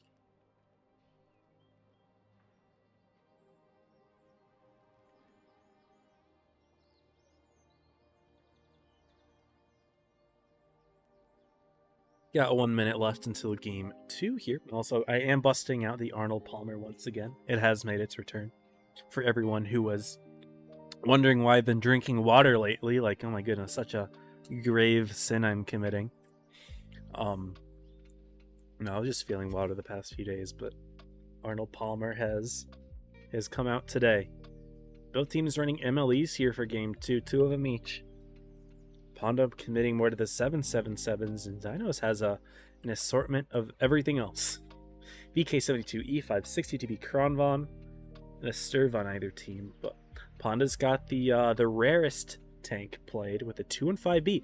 Pafalupi does like to run this tank. Ponda does often utilize Puffy in this tank.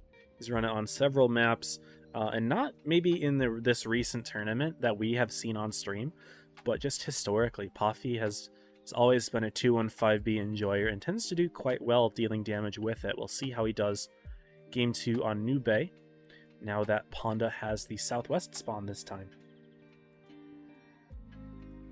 And Dinos with their random assortment of tanks.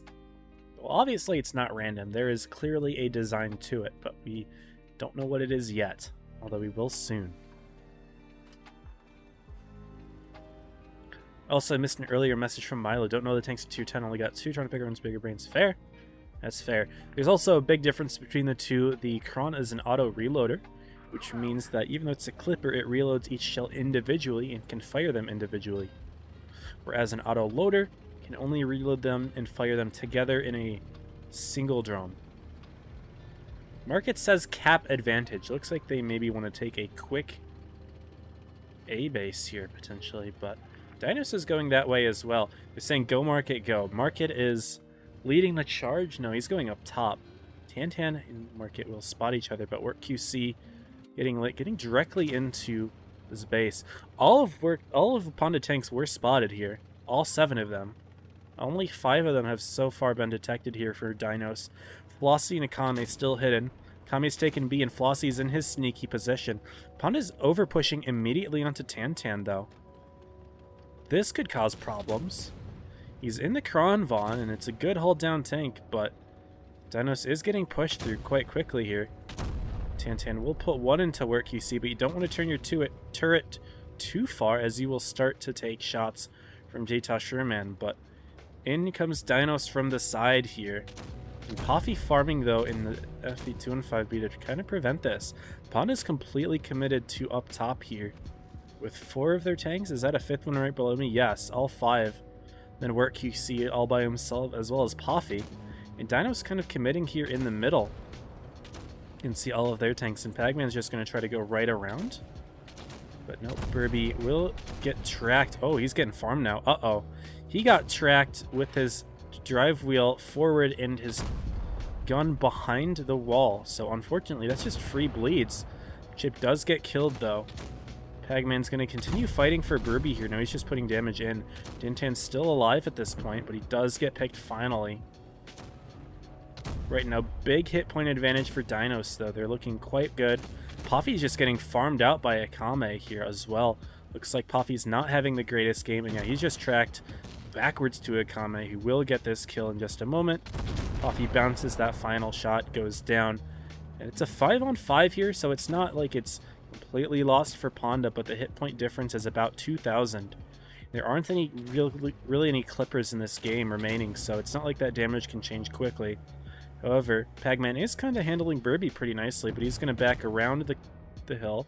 Sherman falls, as does Flossie, but I like this play from Akame. Body blocking for Pagman so he can't push into Burby, and since Pagman fired, Burby gets to sneak in an extra shot for free. That's some great micromanagement here for Dinos. Although Pagman will finally get around to shoot at Burby, now he's got Akame behind him, and he already took that extra shot, so that's really big. Even though it's a 3-on-4, Market's also looking incredibly low, but we will see Akame quickly get the kill here on Pagman. Momentarily hit the shot. No, Akame bounces it. You gotta get those bounces. The hit points are brought back at this point. But Jtal taking a couple hits himself here. Darktronics is just gonna push right on in. Jtal will have the reload. Akame does finally pick Pagman. Darktronics gets tracked out though, and Work QC getting the kill. It's a 2-on-3. So very close game here, and Giga's actually kind of ISO here, missing his own shot. And he gets picked, but Akame taking Work QC. That's the first shot in. Akame was briefly in a 1 versus 3 scenario. Are Ponda going to let him get a free Kolobanov's medal? He's going to go directly for Jta, it seems. He is slightly surrounded, though, which could be a bit of an issue. But Jta puts in the shot, and he goes for Market, but he misses it! Akame missing the shot on Market. And unfortunately, that is likely to mean, yeah, Jta gets the pick. And even though Akame had a potential 1 versus 3, Ponda clutches it on 200 hit points. Big toss there from Dinos right at the end. They definitely had a huge hit point lead by about 2,000 hit points. Somehow Ponda clutched it up with an excellent endgame positioning play. Work QC saving it with that kill at the end as well. Jta definitely should have died there, but Darktronics got himself tracked. Definitely a poor push on his part. And yeah, Ponda clutch. Sets tied 1-1. Our next map is Yukon. I'll take this opportunity to check what the tiebreaker map's going to be. We can just look at this set because it's all the same. And it's going to be Faust as the tiebreaker. So all of these groups today will be tie-broken on Faust. I dig that. I really do. Anyway, yeah, Yukon here. Very different map to New Bay for sure. This one asymmetrical, much larger in terms of field of play. I don't want to say larger, but like, you know, in the city, the buildings tend to cover a lot more ground, like playable ground that isn't usable. Whereas Yukon, there isn't as much of that. 4 caps as opposed to 3. And there's not really much city in Yukon either, whereas New Bay is almost exclusively city. Yeah, I bet Dinos is really kicking themselves for that loss, because that was a win that they definitely should have had. And I think, honestly, Akame could have handled that 1 versus 3 as well, but missing that kill shot was very painful.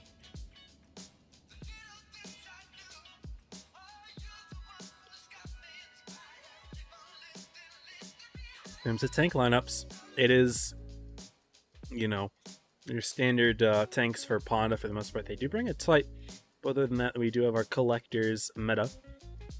Dinos running some collectors tanks as well, but also T100, Kronvon, VK72. So they've got different tanks in there as well. And here we go, y'all. 2 completely different lineups. And Dinos will have a light tank in this occasion, whereas Ponda does not.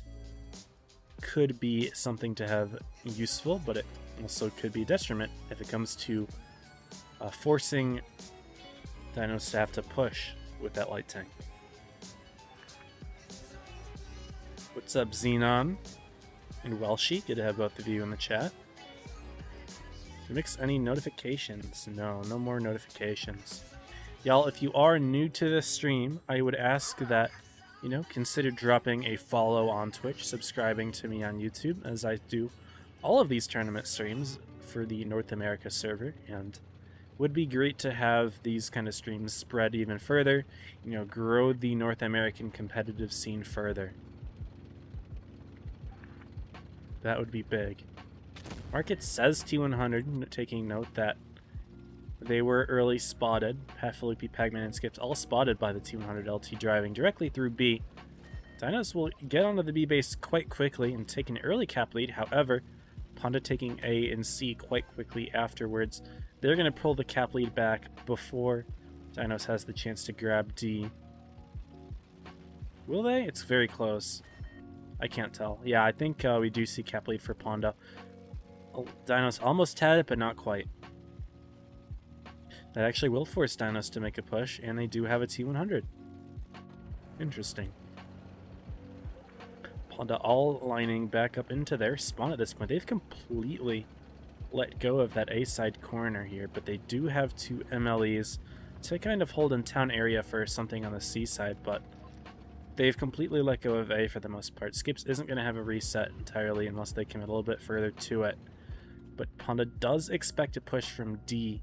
They're completely lining up on that side of the map, actually. Jta in the type going for some blind firing, but also looking at Sherman and Pagman committing to the D corner. They get lit, though. Leafy in the T100 does spot them. Is Ponda going to quickly go for a D base capture here? Pagman is lit and still driving through. It is a curious play there, but is it going to pay off? Yeah, he's just going to drive right into the base. But Flossie in the corner going to go for a shot? No, he's waiting. He's waiting. Is he going to go for the shot? No, he's not going for the shot. It's Poffy getting spotted over on the other side as well as Leafy, and Ponda's going to push this. They're assuming that there's only 2 tanks here for Dinos, and they're kind of correct, but also the rest of Dinos is here to back them up. And Leafy, Flossie are going to push right into Paffy, but are they going to get crossfired for it? Oh, Burby trying to put in a crossfire shot to Paffy. That didn't work out, but if I were Flossie and Leafy, this is definitely a push to make right now. It looks like that's what they want to do, but they don't want to drive too far across here. In the meanwhile, though, Burby's getting himself completely isolated here, and now that Dinos knows that Ponda's committing onto Burby, they definitely need to make the play into that corner here. They do so. Where QC is going to be holding off Akame as Leafy and Flossie push right into Pafalupi here. Pagman's going to try to support, but it might be a little bit too late, though. Though Burby will be falling rather quickly, but Poffy actually falls as well. And now Darktronics come in with the counter push to support. Burby's still not dead. Jtal with the face hug miss there. You've got your Jtal plays here, and he may not survive this encounter. Darktronics from the side. Burby getting the kill, and Jtal not able to kill the face hug. But Ponda has all 4 caps right now, and they're taking B as well. They are really putting an entire tank on B. And Dinos does not have the bases. They're definitely going to need to put Leafy on some caps here. QC traded for Flossie. It's a 6-on-3. Dinos needs to stop the bases here, and looks like that's what Leafy will do. Sherman's going to get killed here. Burby trying to go for an HE, but it's not going to quite pay off. Now that capture points are being stopped here as Burby finally falls, but it's much too late for that. It is a 5-on-2. Skip's going for Giga here, but he's got his super speed. He's kiting. Dinos have already stopped 2 of the 4 bases, and they're capturing a 3rd. Skip's fired a shot, so Giga's able to unload his clip into Skip's. Akame, who's farming from D, will be just fine in farming him. Gets the kill, and now it's just Pagman versus Akame. Pagman may be able to get one more kill here, but no, Darktronics and Tantan driving right on in. Dinos don't even have to worry about the cap, and they take that one handily, having 5 tanks left alive at the end there. Although the hit points weren't terribly apart. And I bet Dinos are really kicking themselves. This could have been a 3-0 here if they had finished out that game number 2. But Dinos has a really good shot of making into top 8 if they can win one of these next 2 games. Going up 2-1 is very, very big. Really quickly, I want to take a look at the other brackets and see if any of the teams have finished. Because that would be absolutely big. Okay, so here we have it here, y'all. Naps cannot qualify for top 8 right now. Nox will get at least 2nd place, and they will be ahead in points over Naps. So Naps is eliminated from top 8.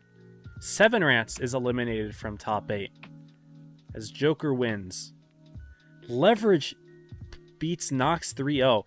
So it all comes down to Dinos. If Dinos can win this game, if they can win this set, they're in top 8 over Nox. Because Nox takes 2nd. If Dinos takes 1st, they're going to pass them in terms of points. They're going to have a 3,000 delta. So that is huge. It's all coming down to this stream right here. All coming down to it. That is big. What's up, Lomo? What's up, Jerry? Welcome to the stream. Good to have you. And Doma. Yeah, lots of y'all in the chat. This is big. Oh, man. Well, here we go, y'all. 10 seconds. Dinos only needs to take one of these next 2 games in order to make top 8. Ponda, though, not going to let it come easily. They've got the light tech advantage this time with their own T100 LT, so it looks like it's a spawn pick, potentially. Something done from the B-side spawn. Keeping their 2 MLEs in the game, though. Only one of them for Dinos, as well as a 60 TP. So some slightly different lineups between these both teams, but they both have 2 Sturves. And we'll see how they're played. Curious what the early light tank play from Ponda will be. He's not going to be going right across the B base as Dinos did. Instead, taking the D corner quickly, and potentially getting into the base quickly, but we will see a quick B cap here from Pagman. And they do want that early cap advantage. Dinos is going to get right into C as quickly as they can. The slow take of A, though, they're a little wary in case Ponda's here, but they're quickly going to realize that Ponda's not here. But Ponda steps into D before Dinos gets into A. They're definitely going to have the cap lead here. So once again, Dinos is going to be forced to make a push. It did work for them last game. Taking that corner was especially helpful in that. Also, of course, Ponda not being able to kill Burby despite sending 3 tanks on him while he was ISO. But it looks like we are going to be seeing Dinos push directly through. And they don't care if there's anybody trapping in Ponda's spawn at all. It seems like they're just going to go right through anyway. Akame not getting spotted. They're just going to push right on through. Ponda is starting to rotate back to their own spawn, but Tantan's in B. He's stopping the B base. And Dinos will regain the cap lead. Now, even if they don't take B, even if it gets reset, which it seems like it's not going to get reset. And now Dinos has 3 caps. And that's actually pressure for Ponda because it's taken up 3 times as fast as Ponda. Now, normally in these 2 cap maps, it's not as big of a deal. It's only twice as fast, which is still something, but 3 times as fast. Now, that is big. It's only a 3-tick map, so the caps aren't going up still as quickly as 2 bases here, because 3 bases, each taking up 3 at a time, is only 9 per tick. Whereas 2 5-tick bases is only 10. Or it is not only 10, it's 10, which is higher than 3 3-ticks. But still, you know, Panda's just not gaining points very quickly. And Pagman, who tried to step into the C base, was instantly defended here. Flossie's going to put in some nice DPM here. And Pagman definitely regretting that push here. Things are looking very good for Dinos. And Panda will be continuing to push right across, though, and outside. Leafy missing a shot on Pagman, but Tantan's coming in from behind. And the 2 MLEs are going to have to stop him as best they can. But no, Leafy should be able to put in the kill shot here. Need to hit it. No, he bounces it. Not good here. Panda's push on the outside is going quite well. Darktronics is incredibly low himself. Though Pagman does finally fall, and Darktronics is actually getting covered quite nicely. Chip falling on the other side as well. Didn't see what happened there. Flossie covering Darktronics as best he can, but he will fall as well as Pawfaloopy. Dinos has a 3-on-1 now against Skips. Leafy's hiding hull down as best he can. This is looking really good for Dinos, though. It's a 4-on-4, but the cap points are in Dinos' advantage. J-Taw's incredibly low. It's a big hit point advantage for Dinos as well. Burby should be able to pick up this kill. What's going on the other side? I try to skip to Skips. He gets killed, but so does Tantan. Down goes J-Taw over on this side of the map, and it's a 1v1 between Akame and Work QC in the 2 Sturves. Neither of them have their adrenaline active, but really good track there from Akame into Work QC, but doesn't do a whole lot. Sherman's going to try to help out with the kill, and Burby's actually kind of far behind. Sherman's going to help get the kill on Akame, and they're going to pick him off rather quickly. A missed shot from one of them. Akame is permatracked at this point. Gets his adrenaline. He'll be able to put one more shot, but it doesn't matter. Dinos taking it on points, and they, winning 3-1, have qualified for top 8. Wow, they robbed that one from Nox, from Seven Rats, from Naps. Dinos winning their group, that definitely guarantees them in top 8 at this point. Really, really well done to them. Sponge from Jaja saying their player got the disconnect bug today. Oh, that's so painful. That's so painful. That is incredibly painful. I'm sorry to hear that, Sponge. But congrats to Dinos for their top 8 dub. Winning it 3-1 over Panda. That's their first full day set win over Panda to take it. And our top 8 is now set. It's going to take some time for the leaderboards to be updated, I believe. It usually does take some time. But if we go off of the scoring, which I will show really quickly, 7,000 points added to Dinos for a win, 3,500 added to Nox, Jaja, and Naps. So that's a 3,500 point difference. And if we really quickly go over to the other page, as I have to hide my screen really quickly to show it. If you add 3,500 to Nox, you're going to get around 27,000. If you add 3,500 to Naps, you'll get about 27,000. Same with 7 Rats, about 26,000. But then you add 7k to Dinos, and they're at 29,000. So they are going to pass Nox and Naps to take top 8. So that's massive. Well played. Also, I want to point out a really shitty comment in the chat from C. Jansen. Panda L team going downhill every season. They're top 4. I don't know what you are talking about, but Panda's top 4. So I don't know where you got that from, C. Jansen, but that's a really shitty take. So, yeah. Really bad take there. They lose one set finally, and now you're freaking out. Crazy. Anyways, I want to congratulate Dinos for making top 8, fighting it through, winning their group despite having a tricky one, having to fight top 14 Panda. But yeah, that's going to be it for PYS. If we take a look at the brackets, if I will be able to do it through tournaments. Yeah, I'll do it through tournaments. That usually works. Current. Yeah. I don't know if any of the others are still going on. but we'll take a look. So Origin 3-0 over Naps, as we already saw. Joker over 7 Rats, 3-0. Leverage over Nox, 3-0. Reggie fighting Donda. Ooh, Jaja losing in third. Actually, Jaja could drop out of top 8. Potentially. No, would they? I don't know. Let's do that math in a second as well. Jaja getting third in their group hurts them. Evany and Zaza are still fighting. Let's do that math. Could Nox pass them getting second while Jaja gets third? Because they got third with both of their groups. That's tough. Alright, let's do that math. Let's go to the just chatting scene just so I can pull the scores back up. And the difference is 3,500 versus 1,800. So let's look at those leaderboards real quick.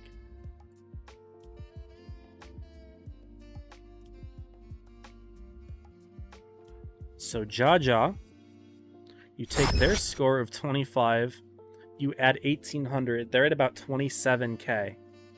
You take Nox and you add... Sorry, you add 1,800 here, you're at about 27k. You take Nox and you add 3,500, they're at about 27k. This is going to come down to inches.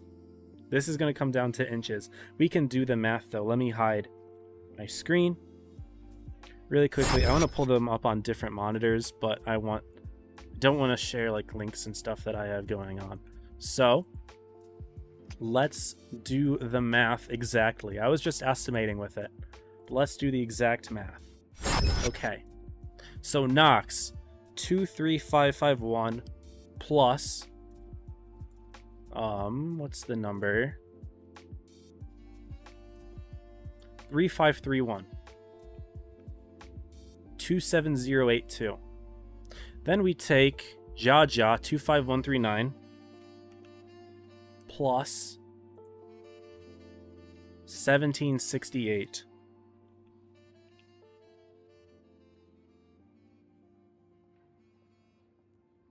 Hold on.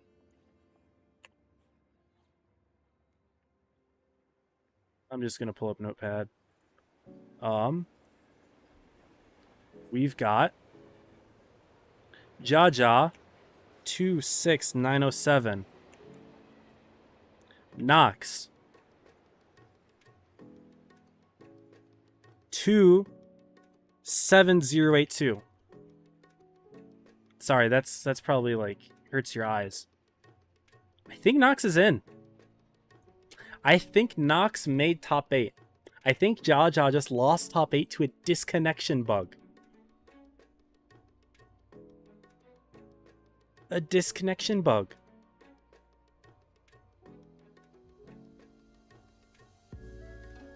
Oh no. Oh no. A disconnection bug cutting them from top 8. That hurts. I really hope somehow that gets resolved, Sponge. I hope you can somehow resolve that with Tolian.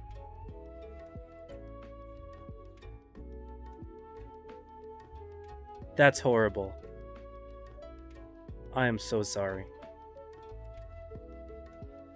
I hope that gets resolved. Maybe like a grudge match. That would be huge. Yeah, that hurts. That hurts. Assuming all those numbers are accurate, which I'm pretty sure they are. Man. Hopefully that gets figured out. Would be cool to see like a Thug Finals match to figure things out there, because that sucks. Anyways, let's go ahead and call the stream here. That's top 8 for the most part confirmed, with the exception of the math there. You know, to figure out like if one of the lagging players is going to constitute a rematch or something, but whew. We'll see how it goes. But yeah, if you're on Twitch, I'm going to raid out starting now. And yeah, that's about it. I hope to see y'all for top 8. Let me really quickly double check when top 8 starts. I do have a calendar. Top 8 is going to start July 27th. So is tomorrow the 24th. So Thursday we'll be starting with the first round robin with top 8. So good luck to all teams fighting in top 8. Good luck to everyone else who's competing in top 16 or lower echelon. And I hope that y'all have enjoyed this qualifiers for NA Blitz Summer Cup. That's about all for me. So yeah, as always, stay safe and happy tanking.